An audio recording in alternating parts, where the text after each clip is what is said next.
નમસ્કાર દર્શક મિત્રો, શિનોર સમાચારમાં આપનું સ્વાગત છે। હું છું મેઘા અગ્રવાલ અને જોઈએ આજના સમાચાર।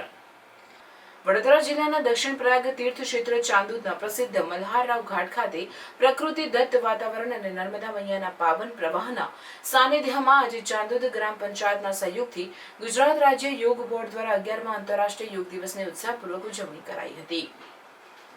ચાંદોદ ગ્રામ પંચાયત પરિવાર, પોલીસ સ્ટાફ, હોમગાર્ડ્સ, જીઆરડી જવાનો, સંસ્કૃત પાઠશાળા તેમજ શૈક્ષણિક સંસ્થાના વિદ્યાર્થીઓ સહિત યોગ પ્રેમી નગરજનોએ કોમન યોગ પ્રોટોકોલ આધારિત સામૂહિક યોગાભ્યાસ કર્યો હતો। ગુજરાત રાજ્ય યોગ બોર્ડના સિનિયર યોગા ટ્રેનર ગૌરી ભટ્ટ, હેતલ શાહ અને મેઘના શાહ દ્વારા મલ્હારરાવ ઘાટ ખાતે મોટી સંખ્યામાં ઉપસ્થિત યોગ પ્રેમીઓને કરો યોગ રહો નિરોગ ના સંકલ્પ સાથે યોગ અભ્યાસ કરાવ્યો હતો।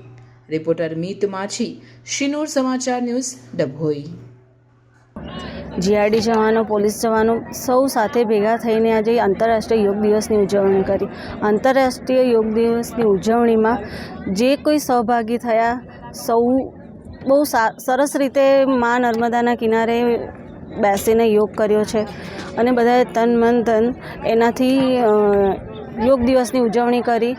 મારું કહેવું એવું છે કે આપણે ખાલી આજના દિવસ પૂરતું નહીં પણ રોજિંદા જીવનમાં પણ આપણે યોગને ઉતારવો જોઈએ, યોગાભ્યાસ કરવો જોઈએ। તેનાથી આપણે માનસિક તો શાંતિ મળે છે, સાથે સાથે આપણું સ્વાસ્થ્ય પણ સારું રહે છે।